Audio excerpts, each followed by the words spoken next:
Sa likod ng makapal na ulap ng niyebe, isang malamig na gabi ng Disyembre ang bumungad sa akin. Ako si Daniel, isang estranghero sa bayan ng Pinewood. Halos wala akong kakilala dito. Isang desisyon na dala ng kagustuhan kong mag-isa sa Pasko. Sa pagkakataong ito, ang katahimikan ng aking kalaban tila ba nagbabadya ng isang hindi inaasahang pangyayari. Sa aking paglakad sa makipot na daan, ang mga ilaw ng Pasko ay nagkikislapan sa paligid. Ang mga bahay ay puno ng dekorasyong makulay, ngunit ang ningning nito ay hindi sapat upang maibsan ang lamig sa aking puso. Sa isang sandali, naramdaman ko ang bigat ng aking pag-iisa, ang pag-asa na sana'y may makasalubong akong makapagbigay init sa malamig na bisig ng gabi. Biglang, sa gitna ng simoy ng hangin, may isang figura akong namasdan. Isang babae na tila nawawala rin sa gitna ng niyebe ang naglalakad sa aking direksyon. Ang kanyang mukha ay puno ng pag-aalinlangan, tila ba humihingi ng tulong. Nagtagpo ang aming mga mata, isang sulyap na puno ng misteryo at pagnanasa. Sa hindi maipaliwanag na dahilan, ako'y humakbang papalapit sa kanya. Magandang gabi, ang sabi ko, pilit na pinapawi ang kaba sa aking dibdib. Magandang gabi rin, tugon niya, ang kanyang tinig ay tila musika sa aking pandinig. Ako'y nawawala, hindi ko alam kung paano ako napunta dito. Sa kabila ng lamig ng panahon, ang kanyang presensya ay tila nagpapainit sa paligid. Ang kanyang mga mata ay puno ng kwento. Mga kwento na tila gusto kong tuklasin. Ako'y nag-alok ng tulong, hindi ko alam kung ano ang nagtulak sa akin. Ang kanyang ngiti o ang bugso ng aking damdamin na tila natutulog sa loob ng mahabang panahon. Ako si Daniel, pagpapakilala ko, ang aking kamay ay iniabot sa kanya. Elena, sagot niya, yung kanyang kamay ay mahigpit na humawak sa aking palad. Sa sandaling iyon, ako'y nakaramdam ng kakaibang koneksyon. Tila ba ang kapalaran ay gumuhit ng linya sa pagitan naming dalawa. Habang kami naglalakad, ang snow ay unti-unting bumabalot sa paligid. Ngunit ang aming mga hakbang ay tila hindi alintana ang lamig na dulot nito. Sa bawat pag-usad, ang aming mga kwento ay unti-unting lumilitaw, mga alaala ng nakaraan, mga pangarap na nabigo, at mga pag-asang muling bumubukal sa gitna ng bagong simula. Ano ang nagdala sa iyo dito? Tanong ni Elena. Ang kanyang mga mata ay puno ng kuryosidad. Pag-iisa, simpleng sagot ko, ngunit ang puno ng emosyon. Ikaw? Pareho tayo, tugon niya. Ang kanyang mga mata ay tila nagsasalamin ng aking sariling kalungkutan. Sa gitna ng aming pag-uusap, napansin ko ang paligid ay nagiging mas misteryoso. Ang mga anino ay tila naglalambong sa paligid. Ang hangin ay bumibigat at ang ilaw ng buwan ay tila naglaho. Nagkaroon ng kakaibang pakiramdam, parang may isang bagay na hindi tama. Biglang isang ingay ang umalingaw-ngaw sa paligid, isang tunog na tila nagmula sa likod ng mga puno. Kami napatigil, ang aming mga mata ay naghanap ng pinanggalingan ng tunog. Ang aking puso ay bumilis, ang kaba ay bumalot sa aking katawan. Daniel, ano iyon? Tanong ni Elena. Ang kanyang tinig ay puno ng pag-aalala. Hindi ko alam, ngunit sa likod ng aming pag-aalinlangan, isang kakaibang sigla ang bumalot sa akin.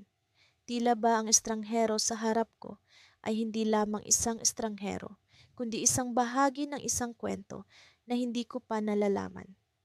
Sa gitna ng malamig na gabi, kami nagpatuloy sa aming paglalakbay, ang pag-asa na sana'y hindi lamang kami estranghero sa isa't isa, kundi mga pusong nagtatagpo sa isang hindi inaasahang pagkakataon. Sa pagpatak ng malamig na snow sa aking pisngi, naramdaman ko ang kakaibang init na nagmumula sa kanyang mga mata. Hindi ko maipaliwanag, ngunit sa kabila ng pagiging estranghero namin sa isa't isa, tila may koneksyon na agad na nabuo sa pagitan namin. Sa ilalim ng mga ilaw ng pamaskong dekorasyon, ang mundo ay tila naging mas maliit, at ang bawat paggalaw niya ay tumatagos sa aking puso. Magandang gabi, bungad niya. Ang kanyang tinig ay may halong hiwaga at sinseridad. Hindi ko inaasahan na makikita kita dito, sa gitna ng snow. Ngumiti ako, hindi alam kung paano magsisimula ng usapan. Ako rin, tila ang pagkakataon ang nagdala sa atin dito.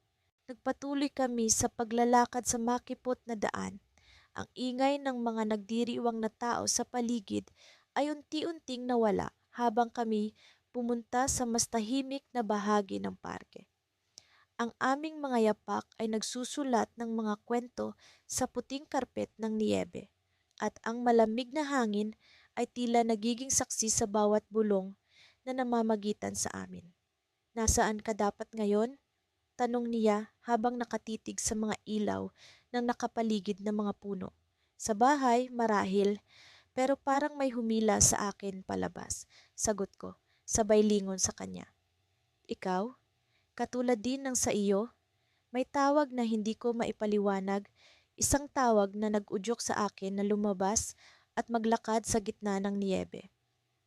May mga bagay sa kanyang mata na hindi ko maipaliwanag. Isang lungkot na nagtago sa likod ng kanyang mga ngiti, isang kwento na tila nais kong mawala, ngunit pilit na itinatago. Sa bawat hakbang namin, nararamdaman ko ang pagnanasa na makilala siya ng lubos, ang mga dahilan ng kanyang pag-iisa sa gabing ito. Alam mo ba, sabi niya, ang niyebe ay palaging nagdadala ng alaala ng nakaraan. Parang bawat patak ay may kwento. Tumigil kami sa ilalim ng isang malaking puno na puno ng liwanag at dekorasyon. Ang kanyang mga mata ay tila naging mas malalim at sa isang iglap nakita ko ang bakas ng pag-aalala at sakit. Ano ang kwento ng niyebe para sa iyo? Tanong ko, puno ng interes. Isang pag-ibig na nawala, isang pangako na hindi natupad. Sagot niya, ang kanyang tinig ay bahagyang nag-iba. Ngunit sa bawat taon, inaasahan ko pa rin ang muling pagkikita. Nanahimik ako, hindi alam kung paano tumugon. Ang kanyang pag-amin ay nagdala ng bigat sa aking dibdib, ngunit kasabay nito, naramdaman ko ang mas malalim na koneksyon sa kanya. Baka sa gabing ito, may bagong pag-asa na magbubukas para sa iyo. Sabi ko, umaasa na maibsan ang kanyang lungkot. Ngumiti siya, ngunit ang lungkot sa kanyang mga mata ay nanatili. Salamat, sabi niya, pero may mga bagay na mahirap iwanan. Nagpatuloy kami sa paglalakad. Ang katahimikan sa pagitan namin ay hindi nakakabigat. Sa halip, ito ay nagbibigay ng puwang para sa pagninilay-nilay at pag-intindi sa bawat isa. Sa kabila ng malamig na hangin, ang kanyang presensya ay nagdulot ng init sa aking puso. At ang gabing iyon ay tila naging espesyal na pagdiriwang sa kabila ng aming pag-iisa. Sa kabila ng aming pagkakaiba, naramdaman ko ang unti-unting pag-usbong ng damdamin. Ang kanyang kwento ay nagbigay inspirasyon sa akin na ipagpatuloy ang sariling paglalakbay ng puso. At sa bawat hakbang, nararamdaman ko ang pag-asang maaaring sa gabing ito may bagong simula na magaganap. Naglakad kami patungo sa isang maliit na cafe na bukas pa rin. Ang mga ilaw ay nag-aanyaya sa amin na pumasok at magpahinga. Sa loob, ang init ay agad naming naramdaman at ang aroma ng kape ay nagbigay sa amin ng bagong lakas. Naupo kami sa tabi ng bintana kung saan kitang-kita ang pagbagsak ng snow sa labas. Anong iniisip mo? Tanong niya habang ang kanyang mga mata ay nakatuon sa akin. Iniisip ko kung paano ang isang gabi ng niyebe ay naging napakalalim. Sagot ko, sabay tingin sa kanya. Paano ang simpleng pagkikita ay nagbukas ng bagong kwento. Ngumiti siya, ngunit sa likod ng nangiting iyon, naramdaman ko ang pag-aalinlangan. Alam mo, sabi niya, hindi ko akalaing makikilala kita sa ganitong paraan. At sa isang iglap, tila may bumunggo sa akin. Ang kanyang mga mata, ang kanyang ngiti, ang kanyang kwento, lahat ng ito ay tila naging bahagi ng isang mas malalim na puzzle na hindi ko pa lubos na nauunawaan. Sa kabila ng aming pagkakaiba, Naramdaman ko ang hindi maipaliwanag na pagnanasang makilala siya ng lubos. Habang papalapit na ang gabi, may isang biglaang tunog mula sa labas. Ang isang grupo ng mga nagkakasiyahan ay dumaan. Ang kanilang tawanan ay nagbigay ng bagong liwanag sa paligid. Ngunit sa kanilang pagdaan, may isang bagay na natira sa amin. Isang kakaibang damdamin na may malaking pagbabago na paparating. At sa oras na iyon, naramdaman ko ang kanyang kamay na dahan-dahang humawak sa akin. Ang kanyang pagkilos ay puno ng hiwaga at sa kanyang mga mata ay may pangako ng bagong simula. Ngunit sa likod ng lahat ng ito, may tanong na bumabalot sa akin. Ano ang tunay na kwento ng niyebe para sa kanya? Ang gabing iyon ay nag-iwan ng marka sa aking puso. Sa kabila ng malamig na hangin, ang init ng kanyang presensya ay nagbigay sa akin ng bagong pag-asa. Ngunit sa likod ng lahat ng ito, may isang tanong na patuloy na bumabalot sa aking isipan. Ano nga ba ang tunay na kwento ng estrangherong ito na nagdala sa amin sa isang bagong yugto ng aming buhay? Sa pagsisimula ng ikatlong bahagi ng aking kwento, natagpuan ko ang aking sarili sa isang maliit na cafe sa gitna ng bayan. Ang mga ilaw ng Pasko ay kumikinang sa labas, bumabalot sa bawat puno at poste, habang ang malamig na hangin ay patuloy na bumubulong ng mga kwento ng nakaraan at hinaharap. Ang ambon ng snow ay tila nagdadala ng mahika sa gabi, at sa gitna ng lahat ng ito ay ako, isang estranghero sa lugar na ito, nag-iisa ngunit puno ng pag-asa.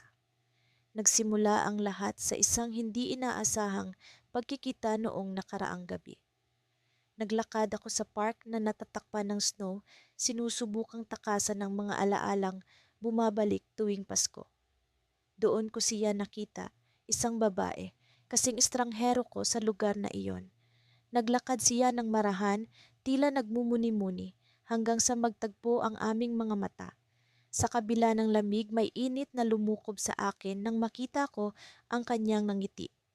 Ngayon, sa loob ng cafe, hindi ko maiwasang isipin ang aming pag-uusap. Hindi kami nagtagal sa park, ngunit ang bawat salita niya ay parang musika sa aking pandinig. Ang kanyang pangalan ay Lila, at gaya ko, siya ay naglalakbay sa mga alaala ng nakaraan. Naisip ko kung ano ang nagdala sa kanya sa bayan na ito, sa pagkakataong ito, sa parehong lugar kung saan ako naroon. Habang hinihintay ko ang aking inumin, hindi ko maiwasang mapansin ang mga detalye ng cafe. Ang mga dingding ay puno ng mga lumang larawan. Bawat isa ay may istoryang isinasalaysay. Sa bawat mesa ay may mga pares na nag-uusap, nagkakasayahan, nagdiriwang ng Pasko. Ngunit sa kabila ng kasiyahan sa paligid, nanatili ang pakiramdam ng pag-iisa sa aking dibdib. Sa aking pag-iisa, bumalik ang alaala ng nakaraang gabi. Naglakad kami sa park, pinag-uusapan ang aming mga pangarap, ang aming mga takot. Hindi ko inaasahan na sa loob ng ilang oras lamang, makakaramdam ako ng koneksyon sa isang taong hindi ko lubos na kilala. Ang kanyang mga mata ay puno ng misteryo, mga tanong na hindi pa nasasagot. Naalala ko ang kanyang sinabi, minsan ang mga estranghero ang nagdadala sa atin sa mga lugar na hindi natin inaasahan. Nang bumalik ako sa kasalukuyan, napansin ko ang isang pamilyar na silweta na pumasok sa cafe. Si Lila. Parang nagtagpo na naman ang aming mga landas. Agad na bumalik ang pakiramdam ng ginhawa na nadama ko noong una ko siyang nakita. Habang papalapit siya sa akin, hindi ko maiwasang mapansin ang alon ng saya na dumaloy sa aking puso. "Hi!" sabi niya. Ang kanyang ngiti ay kasing init ng mga ilaw ng Pasko sa labas. "Mabuti at nagkita tayo ulit." Nag-usap kami ng matagal, ang mga oras ay tila lumilipad lamang habang kami ay nagkukwentuhan. Ang mga tao sa paligid ay patuloy na nagdiriwang, ngunit kami ay parang nasa sarili naming mundo. Maraming mga tanong ang bumalot sa aking isip, ngunit sa halip, hinayaan ko ang sandali na magdala sa amin sa kung saan man kami patungo. Sa gitna ng aming pag-uusap, biglang bumukas ang pinto ng cafe. Pumasok ang isang grupo ng mga tao. Ang kanilang mga boses ay nag-uumapaw sa ingay ng kasiyahan. Ngunit sa likod ng ingay, narinig ko ang isang tawag na hindi ko inaasahan. Sa likod ng grupo, may isang lalaking pumasok. Ang kanyang mga mata ay naghahanap sa loob ng cafe hanggang sa tumigil ang mga ito sa akin. Alex? Tanong niya. Ang kanyang boses ay puno ng sorpresa at pag-asa. Hindi ko alam kung paano ako kikilos. Ang lalaking ito ay bahagi ng nakaraan na sinubukan kong takasan. Ngunit ngayong narito siya, sa gitna ng lahat ng ito, ako ay nalilito, nahahati sa pagitan ng kasalukuyan at nakaraan. Si Lila na nakaupo sa aking harapan ay nagbigay ng tingin na puno ng katanungan. Ang kanyang mga mata ay nagtatanong kung ano ang gagawin ko sa sandaling ito. Habang tumatayo ang lalaki, hindi ko maiwasang maramdaman ang bigat ng desisyon sa aking balikat. Narito ako, sa gitna ng isang bagong simula, ngunit may bahagi ng nakaraan na muling bumalik. Sa harap namin, ang mga ilaw ng Pasko ay patuloy na kumikinang, tila nag-aalok ng isang sagot sa tanong na nasa isip ko. Ano ang gagawin ko?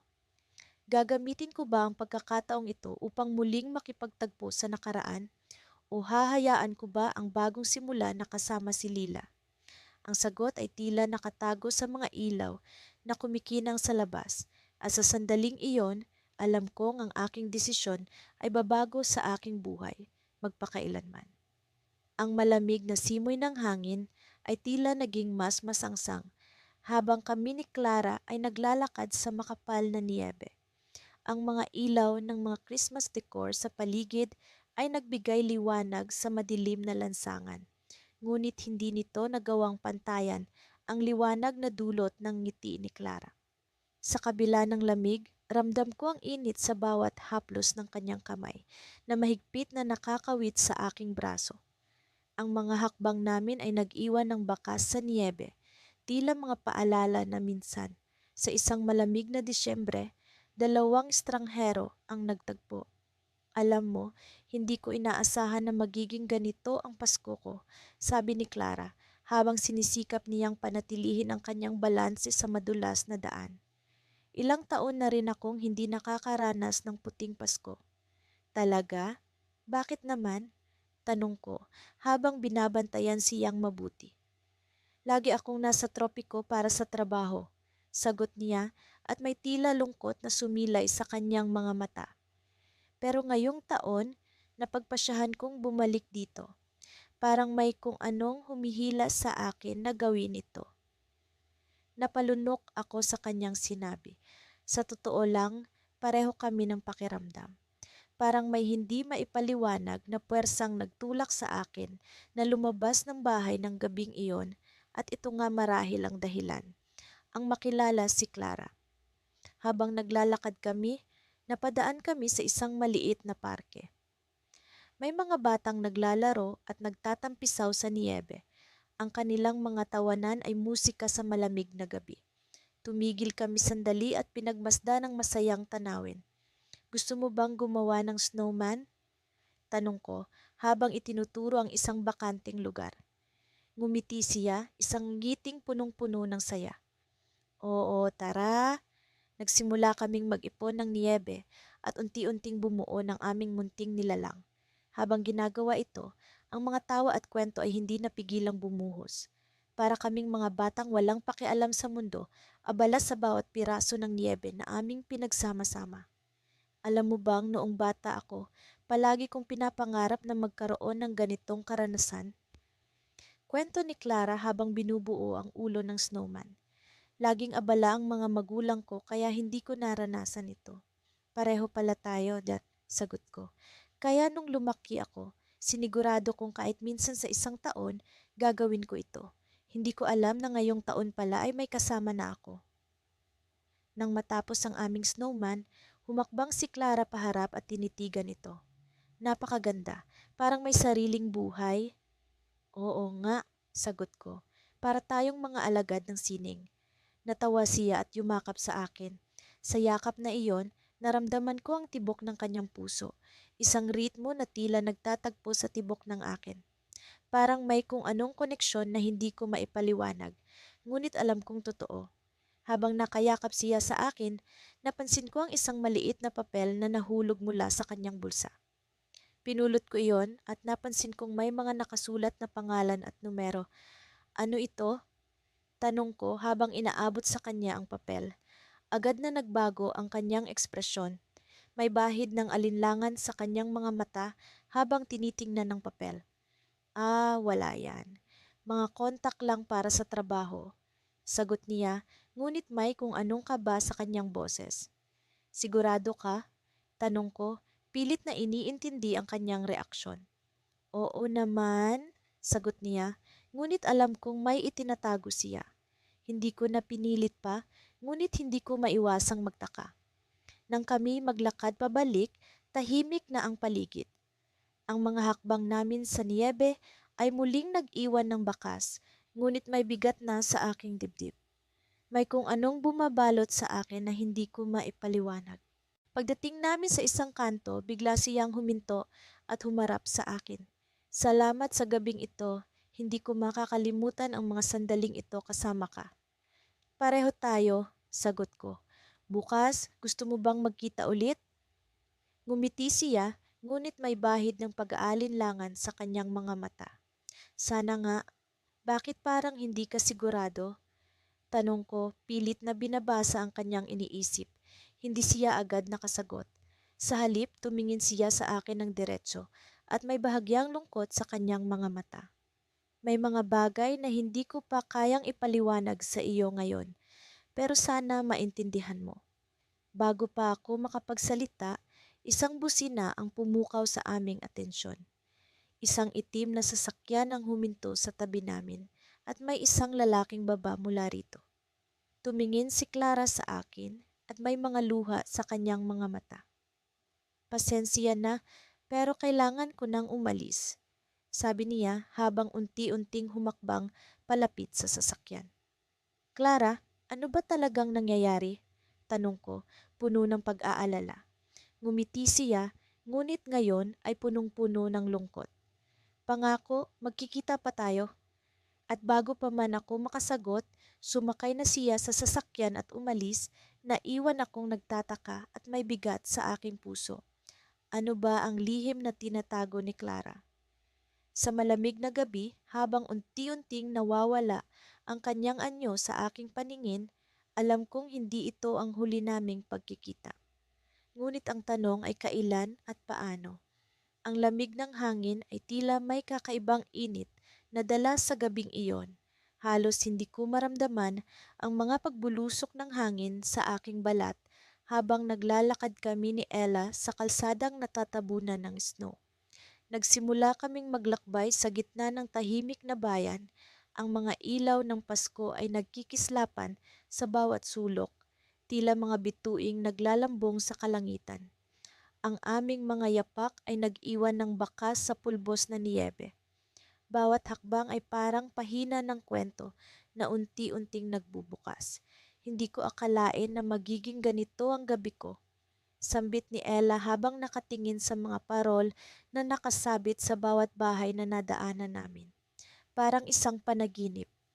Tumingin ako sa kanya, ang kanyang mga mata ay kumikinang sa liwanag ng mga dekorasyong pampasko.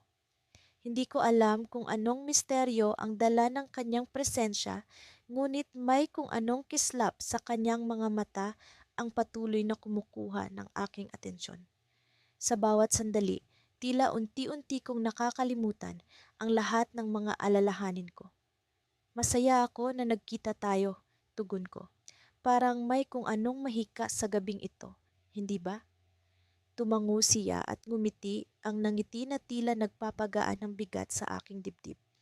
Nagpatuloy kami sa paglalakad hanggang sa marating namin ang isang maliit na parkeng natatabunan ng niyebe. Sa gitna ng parke, nandoon ang isang malaking puno ng Pasko, punong-puno ng mga palamuting kumikinang sa gabi. Dito tayo, anyaya niya, at kami ay naupo sa isang bangko na malapit sa puno. Ang katahimikan ng gabi ay tila musika sa aming mga pandinig, isang himig na nag-uugnay sa aming dalawang estranghero sa gitna ng malamig na Kapaskuhan. Ella, simula ko, hindi ko alam kung paano ko ipapahayag ang damdaming unti-unting bumubuo sa aking dibdib. May nararamdaman akong kakaiba, parang matagal na kitang kilala. Napatingin siya sa akin, ang kanyang mga mata ay tila nagsusuri, ngunit may kung anong lambing ang naglalaro sa kanyang mga ngiti. Alam mo, ganoon din ang nararamdaman ko. Parang may koneksyon tayo. Tila isang puzzle na unti-unting nabubuo. Ang bawat piraso ay nagkakatugma sa paraan na hindi ko maipaliwanag. Napaisip ako, ano ba ang ibig sabihin ng pagkakaibang ito? Bakit tila may kung anong puwersa ang nagdala sa amin sa gabing ito? May gusto akong ipagtapat sa iyo, sabi ni Ella na ikinagulat ko. Hindi ko alam kung ano ang kanyang sasabihin, ngunit ang aking puso ay biglang bumilis ang pagtibok. Bago pa man kita makilala, nakita na kita sa aking mga panaginip. Ang kanyang mga salita ay nagbigay ng kakaibang kilabot sa aking katauhan. Paano niya ako nakita sa kanyang panaginip? Ano ang ibig sabihin ng lahat ng ito? Ang mga tanong ay naglaro sa aking isipan. Ngunit hindi ko maipaliwanag ang nararamdaman kong takot at tuwa sa kanyang revelasyon. Paano? Paano mo ako nakita sa iyong panaginip? Tanong ko, halos hindi ko maipahayag ang aking pagkalito. Ito ang twist, Edward, sagot niya. Sa bawat panaginip, lagi kitang nakikita sa ganitong gabi, sa gitna ng snow, sa ilalim ng mga ilaw ng Pasko. Parang isang babala o mensahe. Ang kanyang mga mata ay puno ng misteryo. At sa kabila ng kanyang revelasyon, hindi ko maipaliwanag kung bakit tila may bahagi ng aking puso ang naniniwala sa kanyang sinasabi. Parang isang déjà vu na hindi ko maipaliwanag. Isang pamilyar na pakiramdam na matagal ko nang nararamdaman ngunit hindi ko mahanap ang tamang sagot. Anong ibig mong sabihin? Tanong ko, ang aking tinig ay puno ng pagdududa. Hindi ko rin alam, Edward, tugon niya. Ngunit sa likod ng kanyang mga salita ay may kasamang katiyakan. Ngunit ang gabing ito ay hindi aksidente. Parang may dahilan kung bakit tayo nagkita. Ang kanyang pahayag ay tila isang cliffhanger, isang tanong na hindi pa nasasagot. Ano nga ba ang ibig sabihin ng lahat ng ito? Sa gitna ng malamig na Pasko, sa ilalim ng nagkikislapang mga ilaw, kami ay dalawang estranghero na pinagtagpo ng misteryosong kapalaran. Ngunit sa likod ng mga ningning ng Pasko, may isang lihim na naghihintay na mabunyag, isang kwento na hindi pa tapos, isang pagmamahalan na nag-uumpisa pa lamang. Sa gabing ito, sa gitna ng malamig na hangin at niyebe, kami ay dalawang estranghero na naghahanap ng sagot sa kwentong unti-unting nabubuo. Ngunit ang bawat tanong ay tila nag-iwan ng palaisipan, isang misteryo na hindi pa namin natutuklasan. Sa kabila ng lahat, kami ay nanatiling magkasama. Sa ilalim ng puno ng Pasko, sa gitna ng malamig na Kapaskuhan, at sa kabila ng lahat ng tanong, alam kong may dahilan ang aming pagkikita. Noong gabing iyon, habang ang malamlam na liwanag ng mga ilaw ng Pasko ay nagkikislapan sa mga bintana ng bawat bahay sa paligid, muli kong naramdaman ang malamig na dampi ng niyebe sa aking pisngi. Ang mga hakbang ko'y nagiiwan ng bakas sa puting karpet ng kalikasan, at sa bawat hakbang na aking tinatahak, lalo kong nararamdaman ang hindi maipaliwanag na pag-aalala sa aking puso. Ito na kaya ang huli naming pagkikita? Bulong ko sa sarili habang inaabot ko ang pintuan ng maliit na cafe sa dulo ng kalsada. Ang aroma ng mainit na tsokolate at sariwang pastry ang bumungad sa akin, isang paanyaya ng init sa malamig na paligid. Natanaw ko siya agad, si Clara. Nakaupo sa paborito niyang sulok, malapit sa bintana. Nakatingin siya sa labas, tila may malalim na iniisip habang ang mga mata niya ay sinusundan.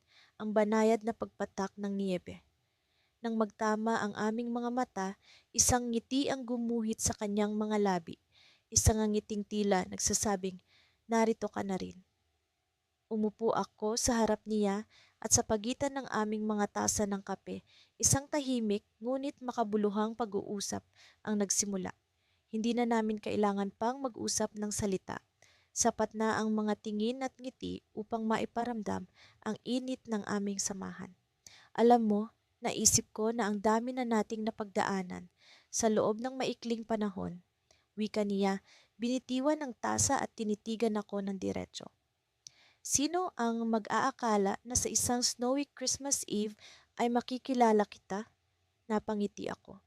Oo nga, napaka-peculiar ng pagkakataon, hindi ba? Parang isang pelikula. Ngunit sa likod ng kanyang ngiti, may naramdaman akong bigat. Isang uri ng lungkot na hindi ko mawari. Bigla kong naisip ang mga hindi pa namin napag-uusapan, ang mga sikreto na marahil ay ikinukubli namin sa isa't isa. Bumuntong hininga siya. May sasabihin ako sa iyo at sana kahit paano maintindihan mo. Ang kanyang boses ay may halong kaba at pag-aalinlangan. Naramdaman kong biglang bumilis ang tibok ng aking puso. Ano yon, Clara? Ang totoo niyan, hindi ako dapat narito sa gabing ito. Aniya. Meron akong natigilan siya saglit na tila nag-iisip ng tamang salita. Mayroon akong isang bagay na kailangan kong gawin. Naguguluhan ako. Ano ang ibig mong sabihin? Nagpatuloy siya, bahagyang yumuko upang hindi kami marinig ng ibang tao sa paligid. Mayroon akong alok na trabaho sa ibang bansa at kailangan ko nang umalis bukas ng umaga.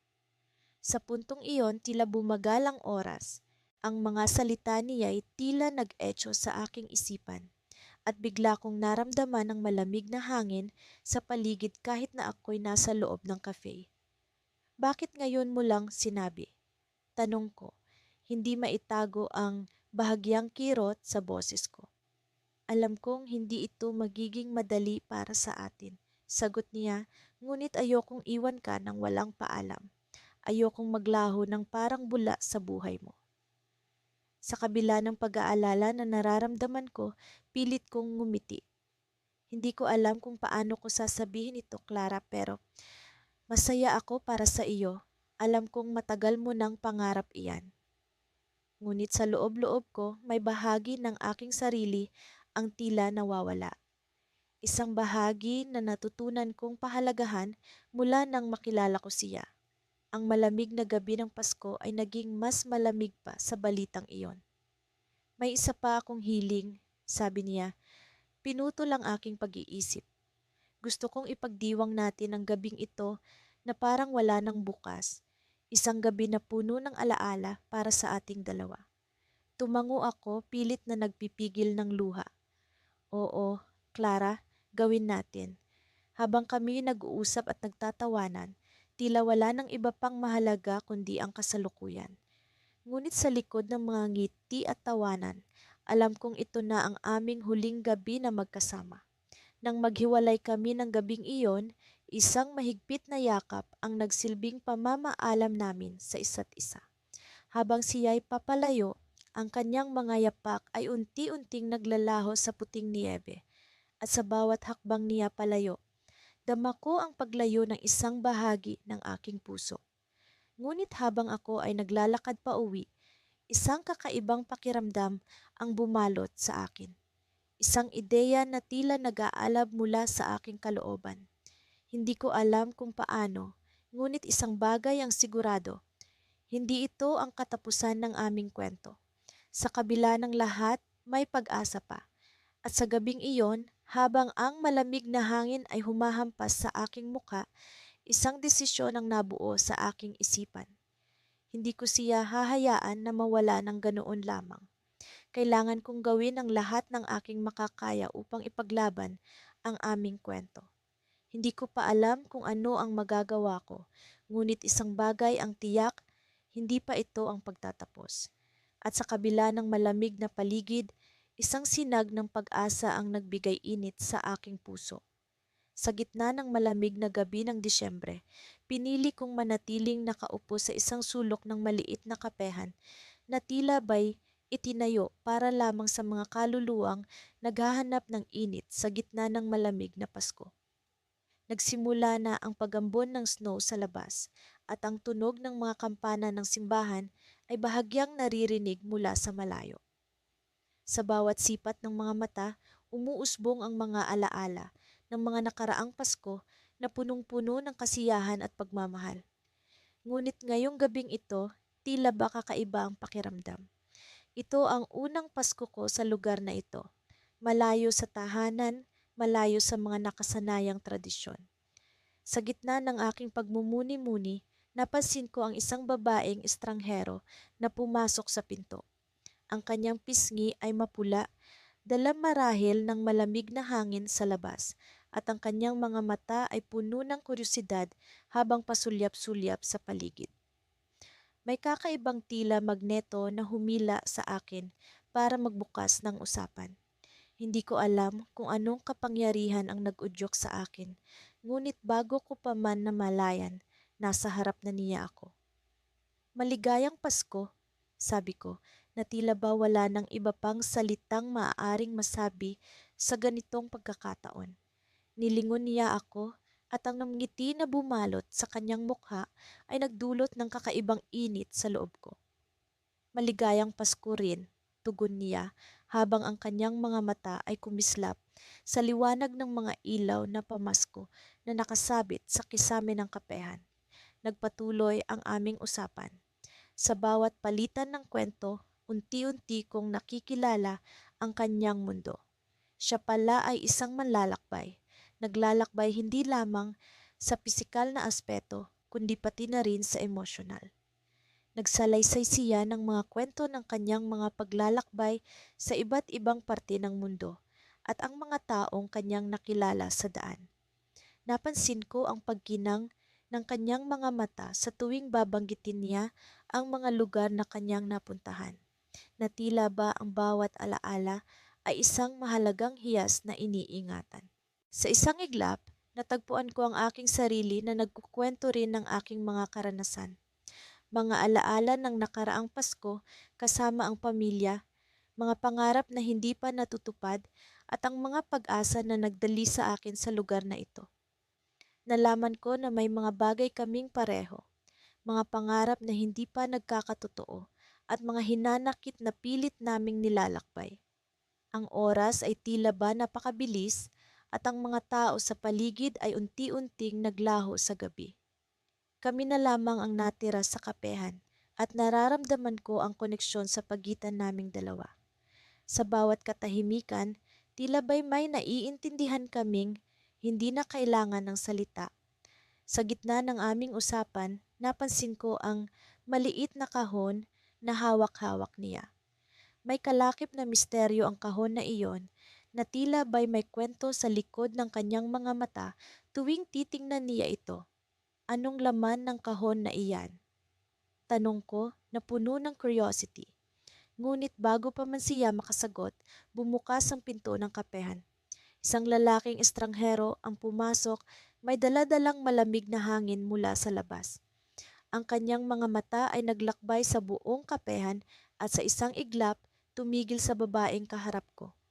Ang kanyang mukha ay puno ng pagkamangha at ang babaeng kaharap ko ay tila ba'y nagulat din sa kanyang presensya. Ikaw ba talaga ito? Tanong ng lalaki na tila ba hindi makapaniwala sa kanyang nakikita.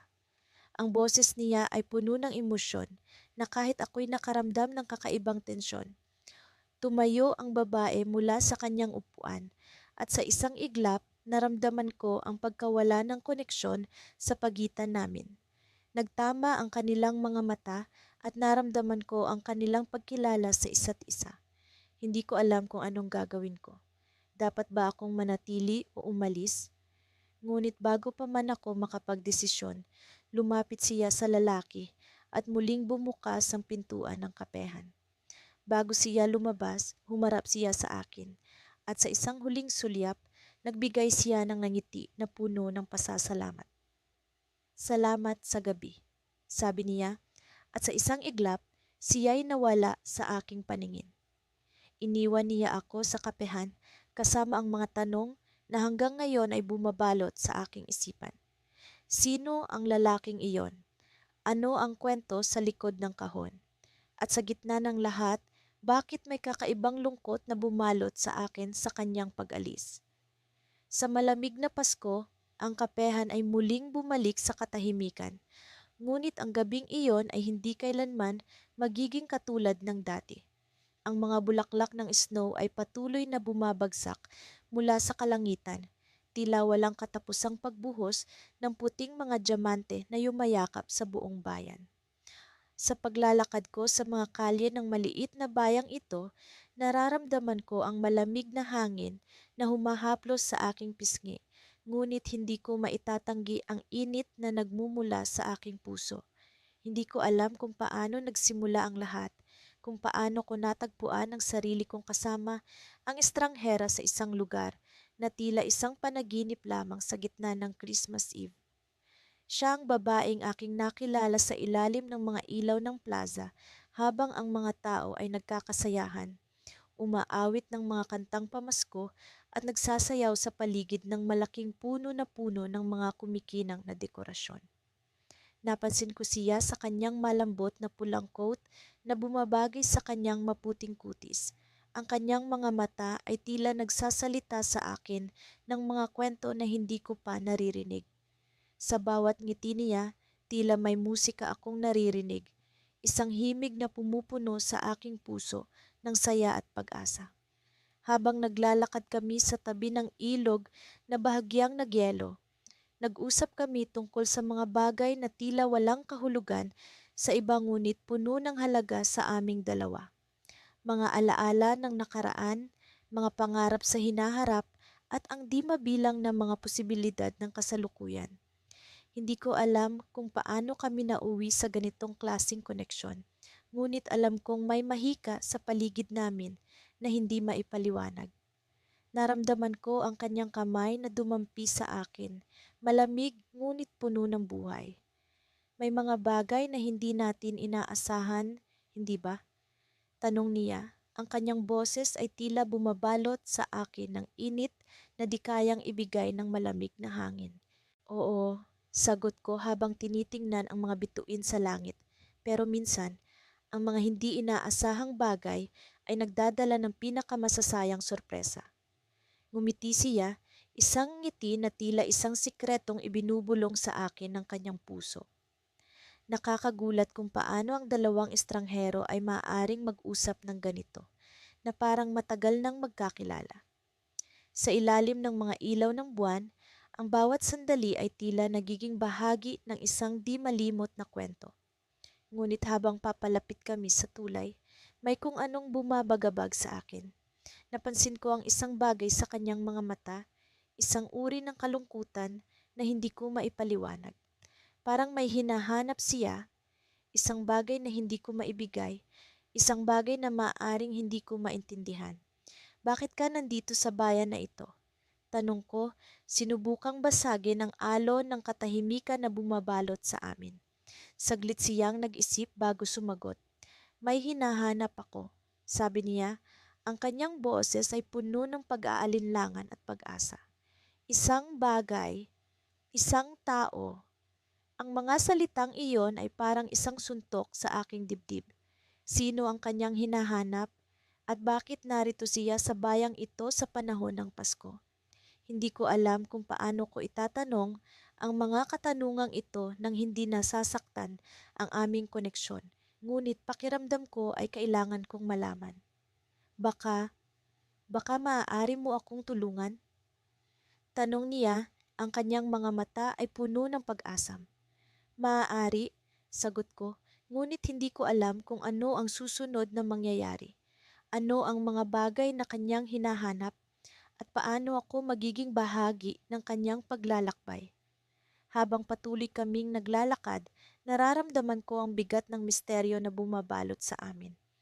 Ang malamig na hangin ay tila nagdadala ng mga bulong ng nakaraan, mga alaala na hindi ko maintindihan.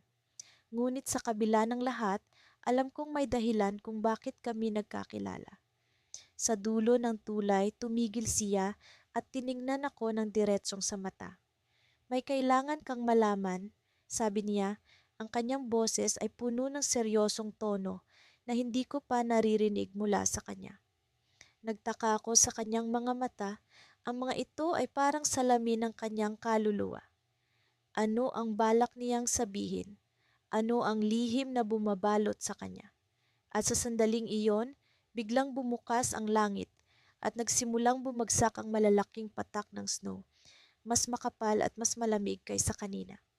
Ang kanyang mga salita ay tila nawala sa hangin, ngunit alam kong may ibig siyang ipahiwatig na hindi ko pa lubos na nauunawaan. Sino ang hinahanap mo? Tanong ko, ang aking boses ay naglalaman ng takot at pag-asa. Ngumiti siya, ngunit ang nangiti niya ay puno ng misteryo. Ikaw, sagot niya, at sa sandaling iyon, para bang ang buong mundo ay huminto sa pag-ikot. Ano ang ibig niyang sabihin? Bakit ako? Sa gitna ng snowy Christmas Eve, ang tanong na ito ay bumalot sa akin ng mga alon ng katanungan at alam kong ang aking puso ay nasa isang pagsubok na hindi ko pa natutuklasan.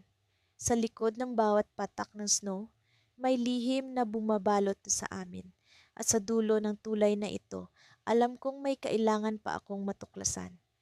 Ang gabi ay puno ng mahika, ngunit ang mahika na iyon ay puno ng mga lihim na hindi ko pa lubos na nauunawaan.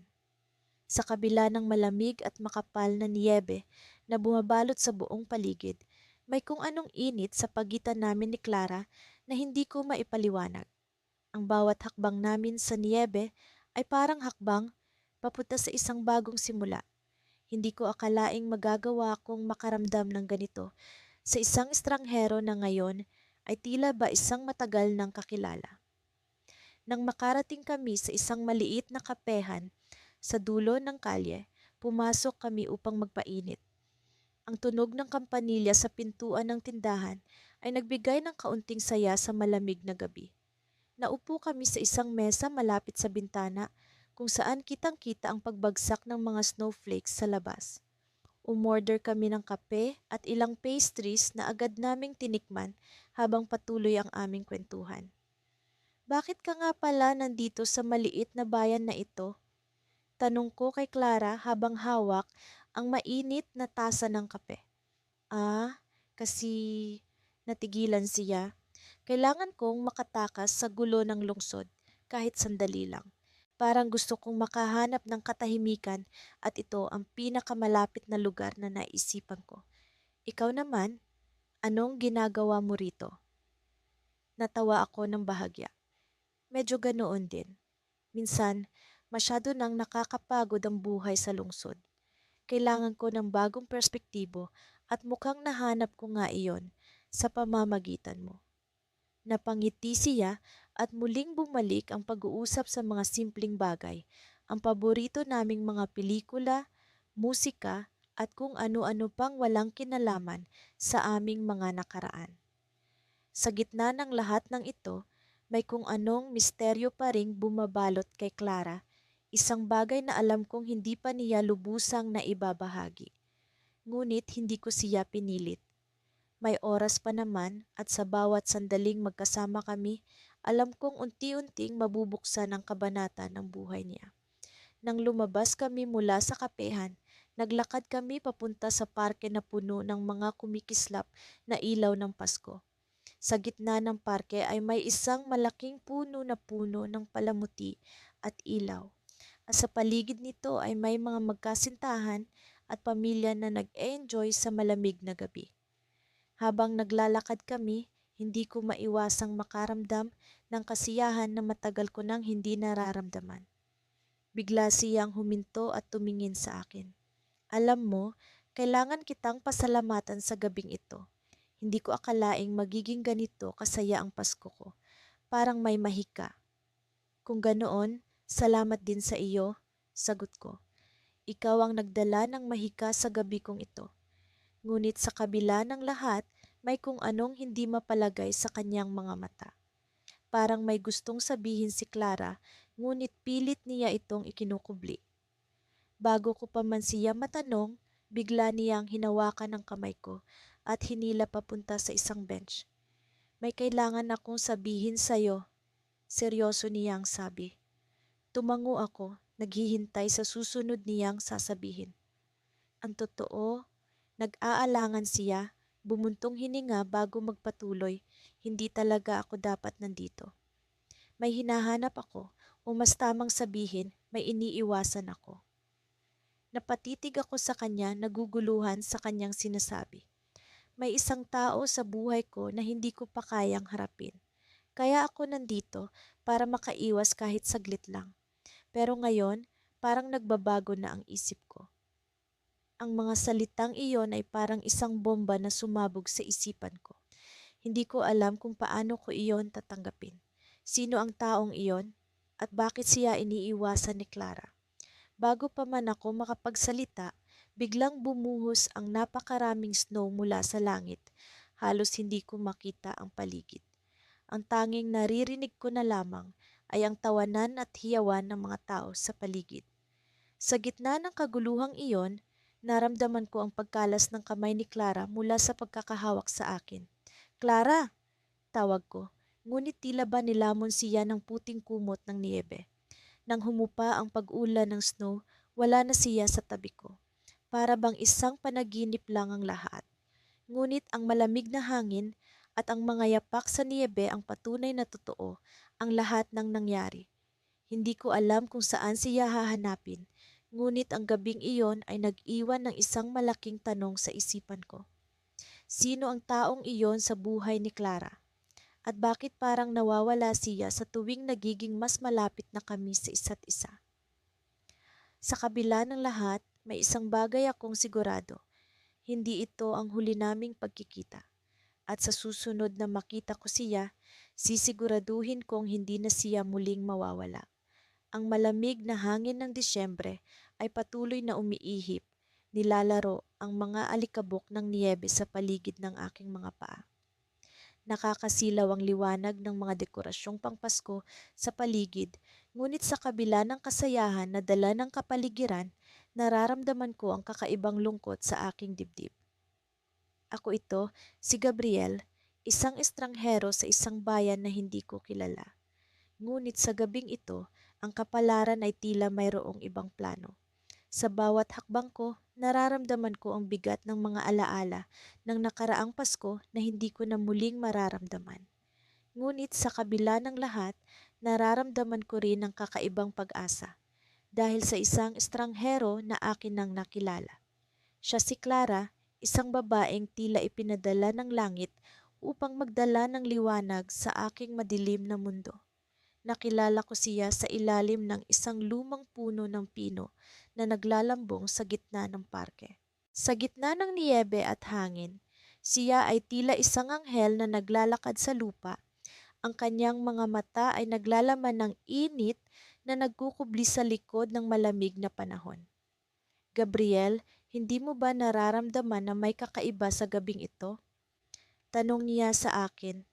Ang kanyang mga mata ay nagtataglay ng kuryosidad na tila hinahamon ang aking pag-iisip.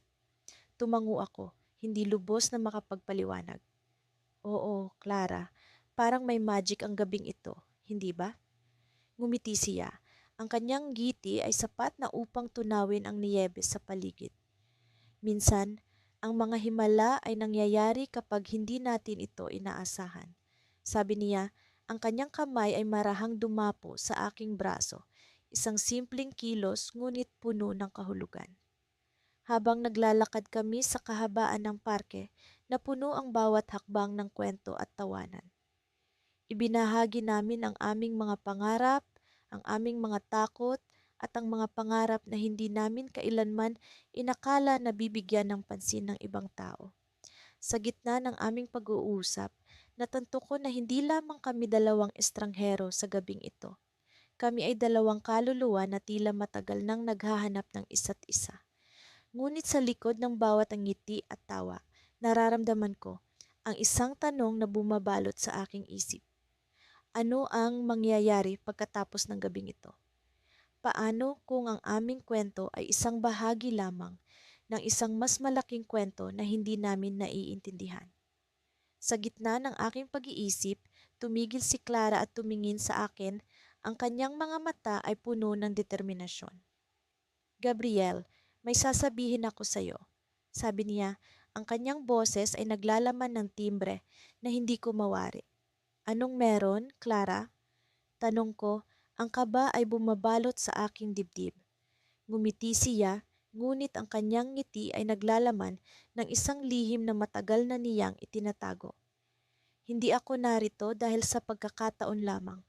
May dahilan kung bakit ko hinanap ang gabing ito at kung bakit kita nakilala.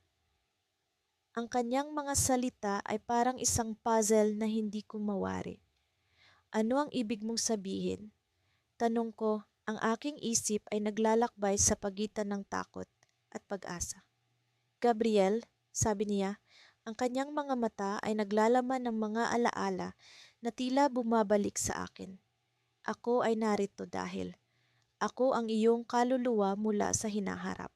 Sa isang oras at panahon na hindi mo mawari, hiniling mo ang gabing ito. Ang kanyang mga salita ay tila isang alon na naglulunod sa akin. Ang realidad ay tila bumagsak sa aking harapan at ang lahat ng alam ko ay tila nagbago. Ang estranghero na aking nakilala ay hindi lamang isang estranghero. Siya ay bahagi ng isang kwentong matagal ko nang kinalimutan. Sa kabila ng lahat ng tanong at pag-aalinlangan, ang isang bagay ay malinaw. Ang gabing ito ay hindi katulad ng iba. Ito ay isang simula ng isang kwento na hindi ko alam kung paano magwawakas. Sa likod ng kanyang mga mata, nararamdaman ko ang pag-asa ng isang bagong simula. Ngunit sa likod ng pag-asang iyon, naroon ang takot ng isang kwento na maaaring hindi ko pa handa. Sa gitna ng niyebe, sa ilalim ng mga bituin, kami ay dalawang estranghero na nagkita sa gabing puno ng himala. Ngunit sa kabila ng lahat, ang tanong ay nananatili. Ano ang mangyayari pagkatapos ng gabing ito?